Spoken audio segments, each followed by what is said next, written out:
Jadi status kehambaan ini kita mantapkan dulu. Jangan ada status lain kita di depan Allah kecuali status kehambaan. Saya punya analogi dan itu saya ulang-ulang karena di antara ciri Quran itu mengulang-ulang sesuatu yang harus jadi pegangan. Saya ulang lagi, di antara ciri Quran itu mengulang-ulang sesuatu yang jadi pegangan. Jika kita belajar ilmu fisika atau ilmu apa saja, maka kita akan bicara materi sesuai statusnya. Jadi kita harus latihan untuk iman kepada Allah. Saya tanpa mengurangi rasa hormat, saya memberi contoh begini ya. Ini jam, materinya dari besi. Ini kertas, materinya ya kertas. Tentu secara fisik, orang akan bilang jam ini lebih kuat timbang kertas. Dan itu pasti dibenarkan dari segi materi.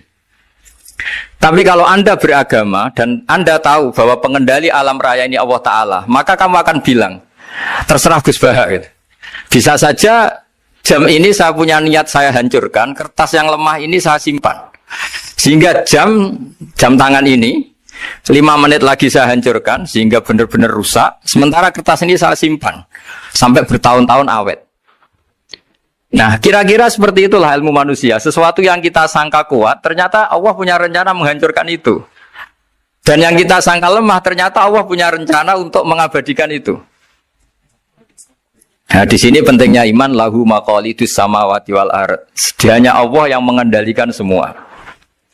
Jadi jangan mentang-mentang kita punya ilmu bahwa materi besi itu lebih kuat timbang kertas, terus kita pastikan bahwa besi lebih awet ketimbang kertas.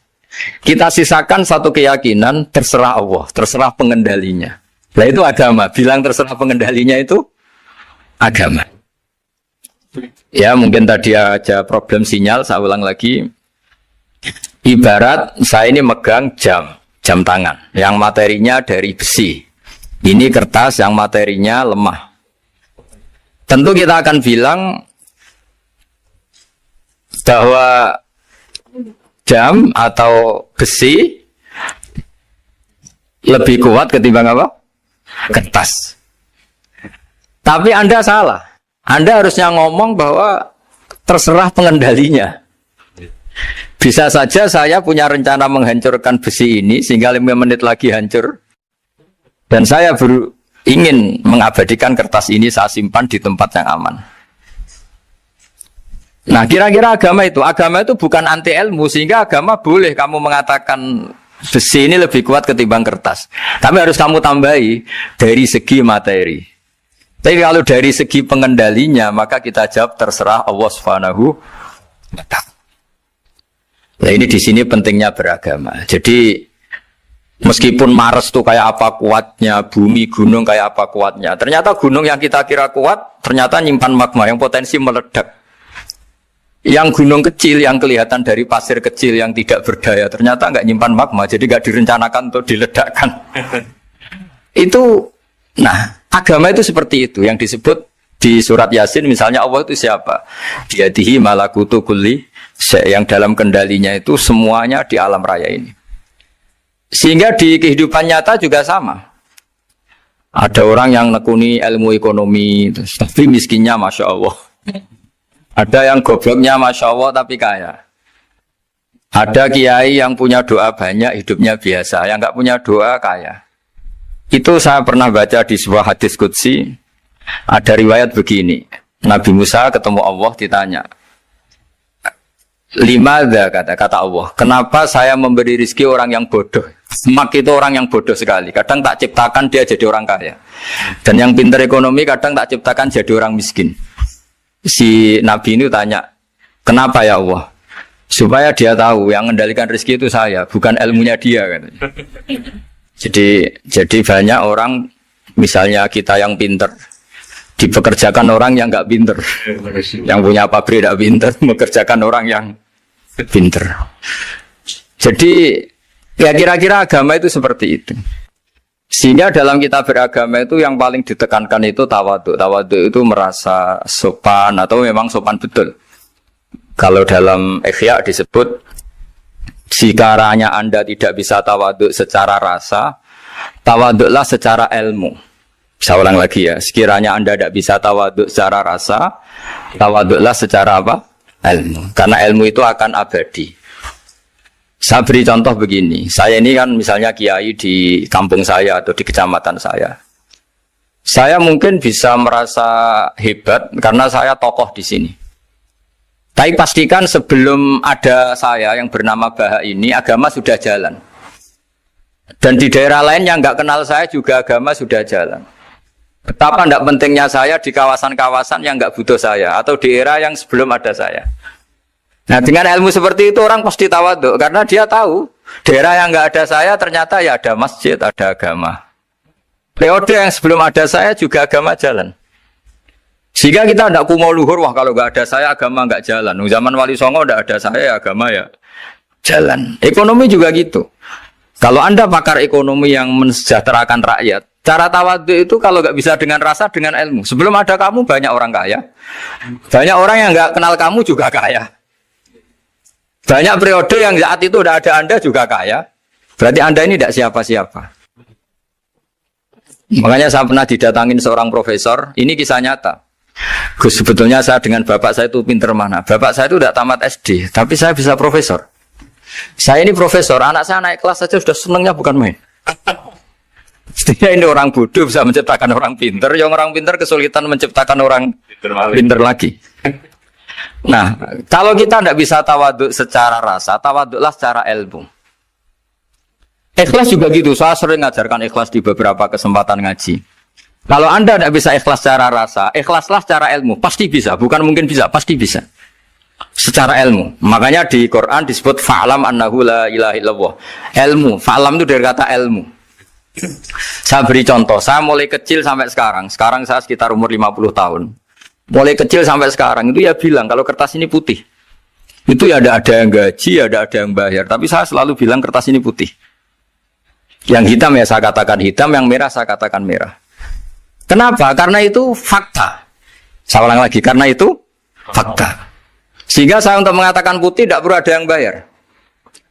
Sehingga ketika kita latihan sholat, latihan ibadah, dan mengakui Allah itu sebagai Tuhan kita, kita akan malu. Loh, faktanya Allah itu kan Tuhan. Mau mengatakan fakta kok minta upah ini gimana? Kita mengatakan Allah Tuhan itu sama dengan mengatakan kertas ini putih. Sama-sama itu fakta. Sama seperti saya mengatakan Pak Jokowi itu presiden kami. Itu kan fakta. Masa nunggu kalau dikasih BLT katakan presiden, kalau enggak ya enggak. Itu kan ribet jadi. Pak Manut misalnya rektor UGM. Mbok saya enggak digaji di sana atau enggak kerja di sana bilang kalau beliau itu rektor. Pak Ganjar gubernur Jawa Tengah. Mbok saya dikenal apa enggak ya beliau tetap gubernur. Lama sekali kita mengatakan fakta itu ikhlas. Ikhlas itu artinya enggak minta apa-apa. Karena kita ingin ngomong sesuai fakta. Nah Allah Tuhan itu fakta gitu. Nah kenapa untuk mengatakan Allah Tuhan nunggu? Dah, saya ini Tuhan kamu. Ya nunggu dulu Gusti, kalau engkau masukkan kami ke surga, engkau Tuhan. Kalau enggak ya enggak jadi. Itu tidak bisa seperti itu. Ya Allah tetap Tuhan. Nah, kalau Anda tidak bisa ikhlas secara rasa, ikhlaslah secara ilmu. Ilmu ya tadi kita akan selalu bilang yang putih, putih, yang hitam, hitam. Makanya ini pentingnya ilmu. Tawaduk juga gitu. Kalau Anda ditakdir orang yang GR, yang gede rumongso, ditakdir orang yang kumo luhur, secara rasa bisa dilawan secara ilmu. Ada periode di mana sebelum ada kita yang kaya ya banyak, yang dapat hidayat ya banyak, yang terpelajar ya banyak. Ada daerah yang nggak kenal kita, nyatanya pendidikan di situ jalan, sistem sosial baik. Betapa tidak pentingnya kita. Nah ini nanti memaksa kita atau melatih kita untuk tawaduk. Nah dari hikmah ilmu itu kemudian kita minta maaf sama orang lain itu mudah. Karena kita sadar bahwa adanya kita ini problem. Saya sering digojlok orang-orang kaya. Orang-orang kaya itu ya kadang agak kurang ajar tapi nggak bisa dibantah. Begini, pernah tanya saya gini, Gus, saya ini punya mobil mahal, harganya 2 miliar. Kayaknya yang berak pakai jalan raya saya kan. Bisa, bayarnya pajak saya mahal. Sehingga kayaknya paling pantas saya. Yang naik ontel itu kan nggak bayar pajak. Harusnya nggak boleh pakai jalan gitu. Terus saya bilang, mbah-mbahnya yang naik ontel itu pejuang, bapak kamu enggak. Kamu enggak warisnya. Artinya ada teori dalam kitab hikam itu kitab tasawuf dalam pesantren. itu kebaikan saja di soal. Misalnya begini, kita ini bangga sebagai urip yang tertib, hidup yang tertib di kantor, di tempat-tempat pekerjaan.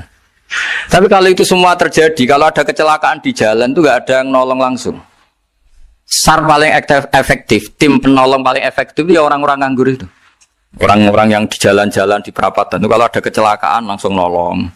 Itu nanti ambulan itu yang kedua, ketiga, yang nolong pertama ya orang-orang yang nganggur-nganggur di jalan itu. Ada orang tersesat nolong. Maka ketika seorang sahabat tanya, ya Rasulullah, kalau engkau melarang kita jagongan di jalan, itu kita tidak bisa. Tapi kata Nabi, ya silahkan saja, tapi adu haqq thoriq, kamu di jalan itu datangkan. Apa itu? Ya kamu bisa amar ma'ruf nahi mungkar. Coba kalau di terminal, di tempat publik banyak orang yang soleh, itu nanti copet ya sungkan. Yang mau jambret ya sungkan, karena yang di situ orang-orang soleh. Nanti yang nggak sholat juga sungkan karena yang di situ banyak yang sholat. Jadi kenyamanan orang pergi jauh di tempat-tempat sepi itu ya barokahnya orang-orang nganggur terus ngaji, wah nengkono masih rame, ada orang yang di perapatan, di pertigaan. Bayangkan kalau ini orang-orang soleh, pasti itu nyaman karena wilayah publik dihuni orang-orang yang soleh. Tapi orang pasti bilang itu nggak tertib. Kita inginnya hidup ya tertib di kantor atau yang suka di masjid, di masjid. Tapi kalau itu terjadi, itu nggak ada tim SAR gratis yang setiap saat kalau ada orang kecelakaan nolong. Makanya dalam makalah hikam itu paling masyhur diantaranya itu manusia itu siapa? Manusia itu mangkanat mahasinuhu masawiyah, fakih falatakun masawihi masawiyah. Manusia itu orang yang saat baik saja ada salahnya, apalagi masalah. Jadi kalau kamu punya toko lagi laris dan saat laris itu Anda ngerumat keluarga Anda melakukan kebaikan pada keluarga Anda, pasti ada toko lain yang termahjubkan, yang tersingkirkan. Makanya saya pernah diskusi sama kiai besar, guyonan sama saya. Kita kalau kiai besar sebaiknya kalau diundang di musala kecil datang apa enggak? Kata kiai yang satu, jangan datang Gus, itu jatahnya kiai kecil. Terus kata yang satu, datang Gus sebagai bukti tawaduk bahwa kita kiai besar pun mau diundang yang kecil. Akhirnya kita ini ya kadang datang kadang enggak, karena kadang kita enggak datang supaya jatah rezeki kiai kecil enggak terambil. Kadang ya mau datang supaya dikira tawaduk. Makanya kalau seorang profesor sering terubah di bawah itu ya kasihan yang S1, SPDI itu kan nanti nggak jadi bintang kalau profesornya sering turun. Kalah terus itu. Jadi kadang-kadang itu orang itu harus berpikir secara ilmu, jangan rasa terus. Jadi itu ilmu. Jadi semua yang kebaikan yang kita lakukan itu secara ilmiah bisa diperdebatkan. Ada orang senang ngomong serius supaya bangsa ini maju. Tapi bapak saya itu pesan saya, kamu kalau ngiyai itu jangan sering ngomong serius kan. Masyarakat sudah capek mikir utang, mikir keluarga. Jadi itu sowan kiai dijak ngomong serius lagi nanti capek kan. Sehingga kiai dulu itu kalau ketemu orang ya guyon terus. Karena tahu masyarakat sudah capek. Sudah banyak yang takut tanggal kredit gitu. Sudah takut tanggal kredit, takut problem sowan kiai diancam neraka lagi, itu kan ketakutan berkali-kali. Jadi makanya ini kan kebaikan itu dievaluasi karena kita tidak nabi, tidak wali. Jadi kalau kata hikam itu apa yang Anda kira baik itu ada masalah, apalagi sedang masalah. Saya sering cerita ada orang suami istri harmonis sekali. Itu tanyakan ibunya, pasti mulai gak peduli dengan ibunya karena terlalu harmonis dengan istri. Tapi itu pasti bukan mungkin lagi. Jadi jangan tanya istrinya, tanya ibunya. Oh jok nikah lupa saya. Ngalor ngidul sama istrinya. Tanyakan temannya, wah itu jok nikah lupa temennya. Tapi yang baik sama teman, tanyakan istrinya, jatah belanja untuk ngopi. Begitu terus itu. Jadi siklus sosial itu. Nah di sini pentingnya saling minta maaf karena dalam kebaikan kita pasti ada kesalahan. Ketika karir kita baik di pemerintahan maupun di kampus, pasti dengan sendirinya ada yang agak tersingkirkan. Meskipun itu sudah hukum alam. Tapi apapun itu kita harus minta maaf. Makanya banyak saya sering cerita berkali-kali. Dulu itu ada dua nabi yang seangkatan. Itu luar biasa debat ilmiahnya. Tapi debat baik. Mulai dulu ya ada polemik itu ya mulai dulu ya ada. Yang Nabi Yahya itu suka berkawan orang-orang soleh. Kalau ditanya kenapa kamu berkawan orang-orang soleh? Ya enak lah. Karena berkawan orang soleh. Yang Nabi Isa sering berkawan orang-orang yang nggak jelas. Ditanya, kenapa anda suka berkawan orang-orang yang nggak jelas? Innama ana tabibun udawil mardo. Nabi dan kiai itu ibarat dokter, ya tentu menyembuhkan yang sakit. Kalau anda seorang dokter pasti neliti daerah-daerah pandemi, masa neliti daerah sehat? Nah, jadi dulu bapak wasiat ke saya gitu, kau nak jadi kiai kok bengkel, jadi kiai itu kayak bengkel. Kalau nggak siap dadanya orang nggak jelas ya jangan jadi kiai kan. Itu ya, tapi kan masalahnya kita sendiri solehnya pas-pasan, takut terkontaminasi. Jadi yang jelek bukan jadi baik, kita yang baik jadi jelek. Nah itu kan mulai dulu ya polemik sejauh mana kita punya kekuatan untuk tidak terpengaruh yang negatif. Yang negatif terpengaruh kita menjadi positif. Jadi ini cerita-cerita sawalan bahwa dalam kebaikan kita itu ada kesalahan. Maka kita tetap istighfar, tetap saling minta maaf. Dulu bapak saya kalau diceritain ada seorang kiai sampai sepuh jadi imam masjid, istiqomah sekali. Dulu bapak saya itu guyu. Ya istiqomah, tapi wong liya terus iso dadi kader. Jadi calon-calon kiai ini sudah putus asa karena nggak pernah punya kesempatan jadi imam. Jadi di balik istiqomah itu ya ada memahjubkan orang lain. Makanya alhamdulillah di Indonesia itu ada pegawai pensiun. Kalau enggak habis itu. Karena yang anyar-anyar itu mesti ini kurang pengalaman, ini kurang senior. Tapi baru kan ada pensiun kan gantian. Masalahnya di dunia kiai itu udah ada pensiun. Tambah sepuh tambah mantap, tambah sepuh tambah mantap. Nah itu sebaiknya ya mulai mundur-mundur sedikit dari imam masjid itu. Ya nyari-nyari yang lain lah supaya ada kaderisasi, ada. Jadi intinya itu di balik kebaikan yang kita lakukan pun itu ada masalah sehingga kita butuh istighfar. Di sini pentingnya dawuhnya para wali-wali, dulu ada istilah wastighfaruna yahtaju ilal istighfar. Ketika kita minta maaf, sebetulnya minta maaf sendiri itu butuh minta maaf lagi. Minta maaf lagi itu butuh minta maaf lagi. Misalnya saya dengan Mas Hilmi ini akrab, pernah pakai uangnya misalnya. Itu kadang kita bayar itu malah tersinggung, kok kayak orang lain saja bayar.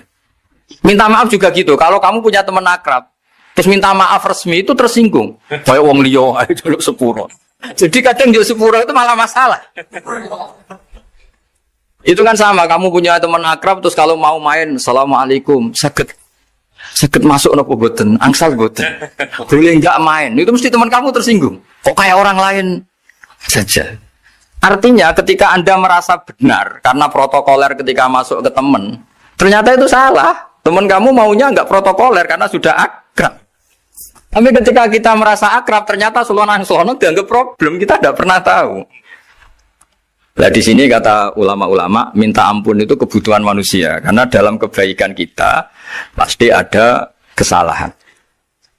Makanya disebut wastighfaruna yahtaju ilal istighfar. Kita selalu diajari Rabbana dzalamna anfusana, ya Allah, kita ini selalu mendolimi diri kita sendiri. Jadi saat kita baik pun ada unsur kesalahan. Yaitu tadi, kalau Anda jadi orang pasti ada yang termahjubkan. Kalau Anda kiai besar atau profesor atau pejabat turun ke bawah. Ya kalau gubernur turun terus ya bupati gak jadi bintang. Kalau saya kiai besar misalnya turun terus ya kiai kampung itu ya kasihan. Saya pernah diundang Manakipan tidak datang itu kiai kecil bilang matur nuwun Gus gak teko. Aduh iwake gak untuk saya katanya. Barokahnya saya ada itu lucu ya matur nuwun betul. Matur nuwun Gus jenengan gak dugi jadi. Akhirnya jatah besarnya untuk saya. Nah, tapi yang punya rumah komplain. Gus udah ora tau teko PP aku wong cilik. Nah ini saya harus mendahulukan versi Soibul Bait yang punya rumah apa versi Kiai yang termahjubkan. Artinya pilihan apapun saya harus istighfar karena ada saja unsur salahnya. Ya makanya ini kan makanya ya saya minta UGM juga saya sering undang saya terus nanti dikira karena kampus besar Gus Bak mau juga keliru lagi.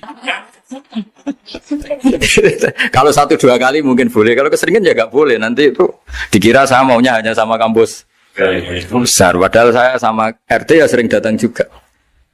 Nah ini yang terakhir saya bacakan teks otoritatif sebagaimana janji saya. Kata Rasulullah SAW di sebuah hadis. Ini terakhir nanti supaya nggak lama-lama saya juga punya wadhifah. Ada orang itu punya hutang. Hutang itu ya hutang, memang hutang. Singkat cerita orang itu tidak bisa bayar sampai akhirat. Dan aturannya Allah, orang yang punya hutang tidak bisa bayar ini harus diaudit, harus diselesaikan di akhirat. Kalau tidak bisa diselesaikan di dunia, diselesaikan di akhirat. Walhasil akhirnya di akhirat itu ditagih dan tidak mampu bayar. Karena di akhirat sudah tidak ada kredit, tidak ada ATM, tidak ada apa saja. Terus kata Allah, solusinya kebaikan kamu dikasihkan yang ngutangi. Ternyata kebaikan dia tidak cukup juga. Bayarnya apa? Kejelekan yang ngutangin dikasihkan yang utang. Kayak apa celakanya? Kebetulan yang ngutangi salahnya banyak, ini kan repot. Tapi Allah itu tidak suka kalau ada orang mukmin yang satu saudara kemudian masuk neraka karena saudaranya ini. Kata Allah, jika ini masuk neraka berarti disebabkan komplain atau ketidakikhlasan temannya yang mukmin. Masa orang mukmin menyebabkan mukmin yang lain masuk neraka? Allah tidak ingin. Makanya diantara nikmatnya beragama itu ukhuwah, persaudaraan. Baik persaudaraan atas nama iman atau atas nama kebangsaan atau atas nama kemanusiaan. Akhirnya si yang ngutangi ini tadi, jangan dibahasakan kreditur, nanti kita kayak bank, yang ngutangin lah nanti. Ya bahasa gampangnya yang ngutangin, karena tidak semua orang ngutangnya sama bank. Sama Allah ditunjukkan satu surga yang luar biasa. Nanti tak baca teks Arabnya ya, supaya dapat berkahnya bahasa Arab. Terus saking mewahnya surga itu, si yang ngutangin tanya, ya Allah itu untuk nabi siapa? Karena semewah itu pasti untuk kelas nabi. Atau untuk wali siapa? Katanya, terus kata Allah, sabda Allah, untuk siapapun yang mampu membeli. Lalu siapa yang bisa membeli surga semewah itu? Kamu bisa. Terus, dengan apa ya Allah? Kamu mengampuni teman kamu itu. Kamu bebaskan dari utangnya. Nanti tak kasih surga itu. Terus, akhirnya sama Allah, kata orang itu, ya Allah saya bebaskan. Ya sudah, kamu berdua masuk surga. Karena Allah tidak ingin ada kasus aneh. Dua orang mukmin ini kan bersaudara. Masa bersaudara kemudian yang satu menjadi penyebab masuknya neraka karena ini tidak mau memaafkan. Artinya kalau kita sawalan itu harus benar-benar mau memaafkan, karena kalau tidak Anda menjadi penyebab teman kamu masuk neraka. Jadi kita janganlah jadi orang mukmin yang menjadi problem bagi saudara kita. Jadi makanya saya itu berharap ada wali utang saya tidak bisa bayar, karena ini masih dibela-belain Allah ini. Karena Allah nggak ikhlas kalau ada walinya masuk neraka. Jadi kalau ada wali utang kamu, itu utangin saja, doain nggak bisa nyaur, no? Nggak bisa bayar. Nanti ini akan dibela-belain Allah di akhirat. Karena wali ini nggak pantas masuk neraka. Ya, jadi kalau ada wali utang kamu mau bayar, sudah Anda tidak usah bayar, nanti di akhirat saja. Nah, yang ribet kalau yang kamu utangin dia ahli neraka, kamu nagihnya disuruh masuk neraka. Nah, itu ribet itu. Sudah utang dia ahli neraka. Ya tak baca teksnya supaya ini ada di kitab Ihya halaman 197 juz 2. Status hadisnya waqala sahihul isnad, kata Imam Hakim, hadis ini sahihul isnad. Saya baca Arabnya nanti insyaallah sebagian ya supaya kelihatan teks aslinya di bab hukukul muslim. Nama Rasulullah sallallahu alaihi wasallam jalisun izdhika hatta badat sanayahu. Nabi ketika santai-santai duduk tahu-tahu tertawa sampai gigi depannya itu kelihatan. Jadi tertawa sangat sampai gigi depannya kelihatan. Yang notabene beliau sering hanya senyum, kali ini tertawa betul sampai gigi depannya kelihatan. Faqala Umar radhiyallahu anhu ya Rasulullah bi abi anta wa ummi malladhi adhakaka.